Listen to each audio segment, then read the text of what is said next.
Thanks for listening to the Family Bible Journey podcast, where we are leaving the legacy of faith by journaling through the Bible.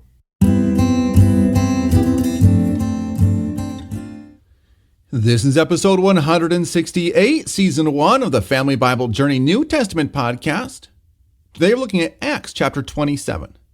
The title of today's podcast is Blown Off Course. And our key verses for today are the entirety of Acts 27, going to be the majority of today's podcast episode, where we read. And when it was decided that we should sail for Italy, they delivered Paul and some other prisoners to a centurion of the Augustan cohort named Julius. And embarking in a ship of the Adramyttium, which was about to sail to the ports along the coast of Asia, we put to sea, accompanied by Aristarchus, a Macedonian from Thessalonica. The next day we put in at Sidon, and Julius treated Paul kindly, and gave him leave to go to his friends and to be cared for. And putting out to sea from there, we sailed under the lee of Cyprus, because the winds were against us. And when we had sailed across the open sea, along the coast of Cilicia and Pamphylia, we came to Myra in Lycia.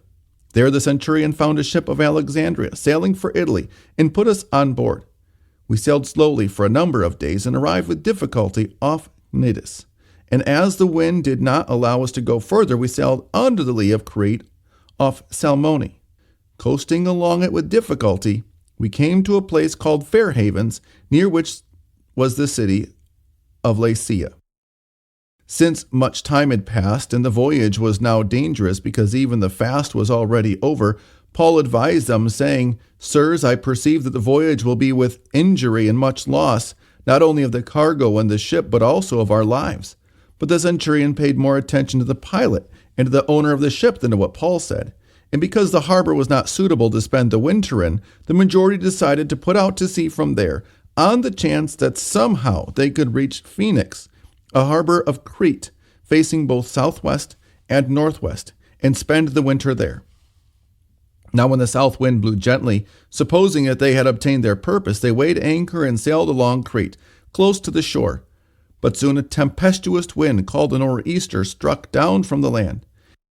And when the ship was caught and could not face the wind, we gave way to it and were driven along, running under the lee of a small island called Cauda. We managed with difficulty to secure the ship's boat. In hoisting it up, they used supports to undergird the ship. Then, fearing that they would run aground on Syrtis, they lowered the gear, and thus they were driven along. Since we were violently storm-tossed, they began the next day to jettison the cargo, and on the third day they threw the ship's tackle overboard with their own hands. When neither sun nor stars appeared for many days, and no small tempest lay upon us, all hope of our being saved was at last abandoned. Since they had been without food for a long time, Paul stood up among them and said, "Men, you should have listened to me and not set sail from Crete and incurred this injury and loss. Yet now I urge you to take heart, for there will be no loss of life among you, but only of the ship. For this very night there stood before me an angel of the God to whom I belong and whom I worship. And he said, 'Do not be afraid, Paul. You must stand before Caesar. And behold, God has granted you all those who sail with you. So take heart, men, for I have faith in God that it will be exactly as I have been told. But we must run aground on some island.' When the 14th night had come, as we were being driven across the Adriatic Sea, about midnight the sailors suspected that they were nearing land.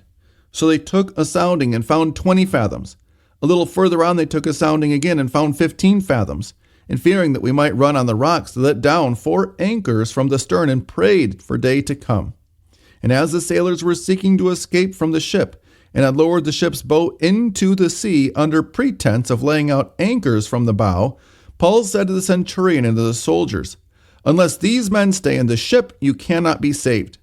Then the soldiers cut away the ropes of the ship's lifeboat and let it go. As day was about to dawn, Paul urged them all to take some food, saying, 'Today is the 14th day that you have continued in suspense, and without food, having taken nothing.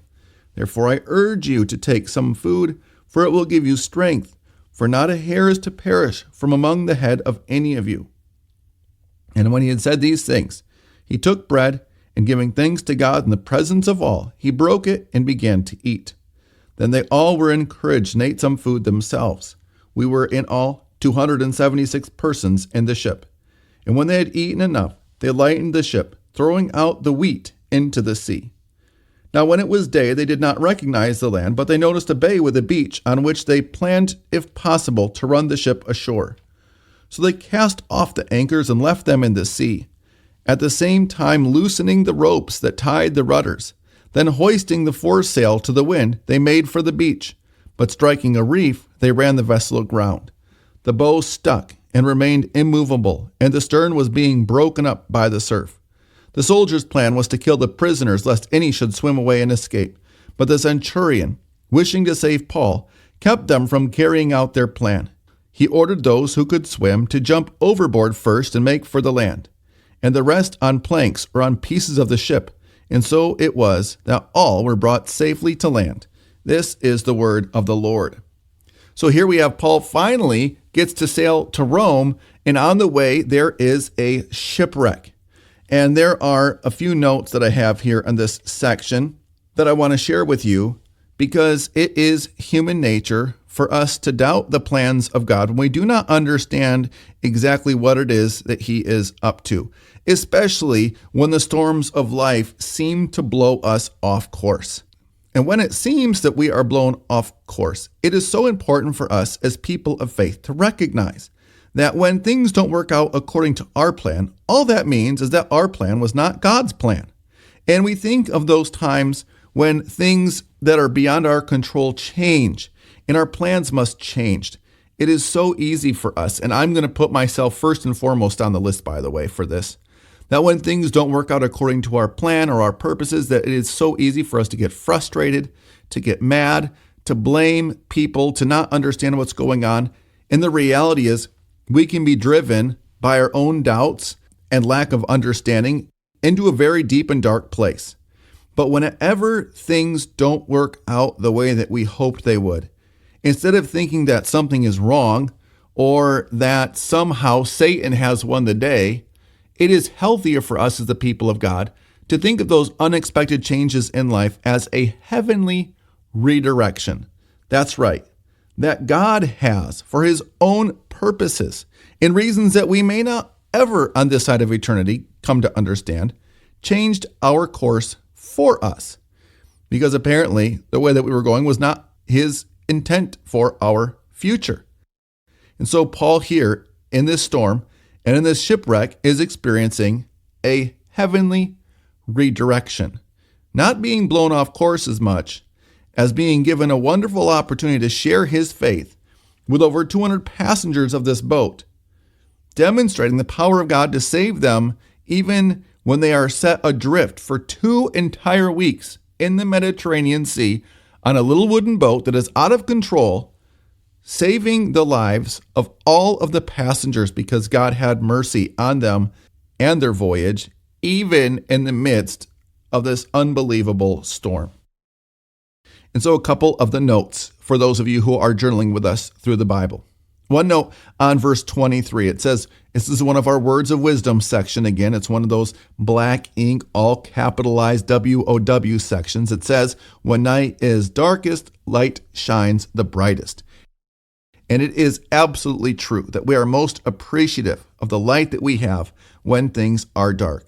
Because if you've ever been in a place that is very dark or even completely dark, in some subterranean passageway, it is amazing how bright a single candle flame can be in those moments of darkness. Also, have a note on verse 27 where it says, after 2 weeks in the open sea with no food and no fresh water, it's a wonder that anyone survived. It was such a difficult situation that it is hard for us to imagine these people surviving, and yet they all did because God had a plan. Even before Paul gets to Rome, he is going to have one more stop on his journey where he is going to get to share the gospel with people would have otherwise never encountered, and that's going to be what our concluding chapter of the book of Acts is going to be all about.